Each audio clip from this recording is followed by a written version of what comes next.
la Terre. Sur notre planète, la Terre, l'homme dispose de très vieilles sources d'énergie bien cachées. Il y a des millions d'années, des matières organiques, des végétaux, des animaux marins, se sont décomposés au fond des mers.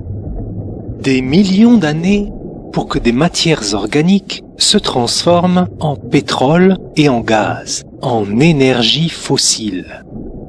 Puis, les arbres des forêts entières se sont décomposés à leur tour, génération après génération.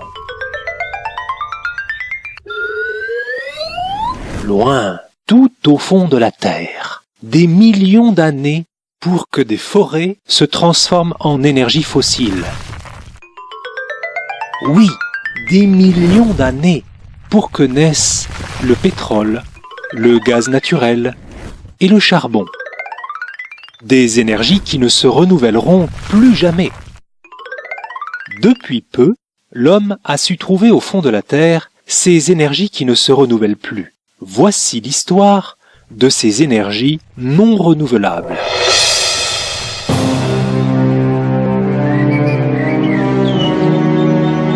À partir d'une énergie fossile, comme le pétrole, l'homme a pu faire avancer des véhicules et produire de l'électricité.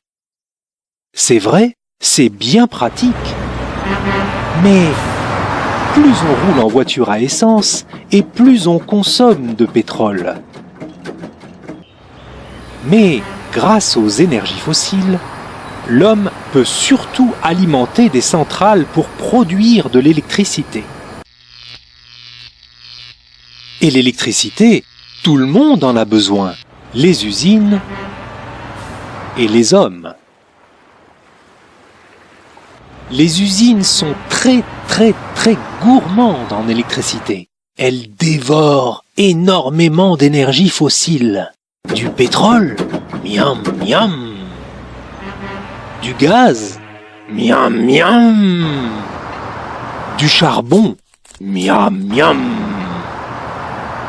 Mais voilà, plus les centrales consomment les énergies fossiles, et plus elles rejettent des déchets. Pétrole, gaz, charbon, pollution, pollution, pollution. Alors l'homme, qui n'est pas si bête, s'est dit qu'il fallait trouver autre chose. En utilisant les propriétés d'un minerai rare, mais hélas non renouvelable, l'uranium.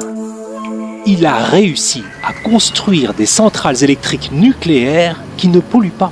Mais si l'uranium n'est pas une énergie fossile, c'est un minerai dont on ne sait pas vraiment se débarrasser une fois qu'on l'a utilisé. Rendu radioactif après son utilisation, il devient extrêmement dangereux pour l'homme.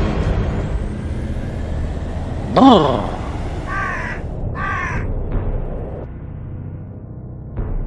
Énergie fossile, pollution. Énergie nucléaire, pollution. Mais pourquoi les utilise-t-on? Eh bien, parce que les énergies non renouvelables ne coûtent pas si cher, même si elles ne sont pas éternelles. Alors l'homme, qui est quand même intelligent, s'est dit qu'il fallait, sans aucun doute, faire attention à sa consommation d'énergie et s'intéresser davantage aux énergies qui ne polluent pas, les énergies renouvelables. N'est-ce pas grâce aux énergies renouvelables que l'on pourra, un jour, préserver notre belle planète, la Terre ?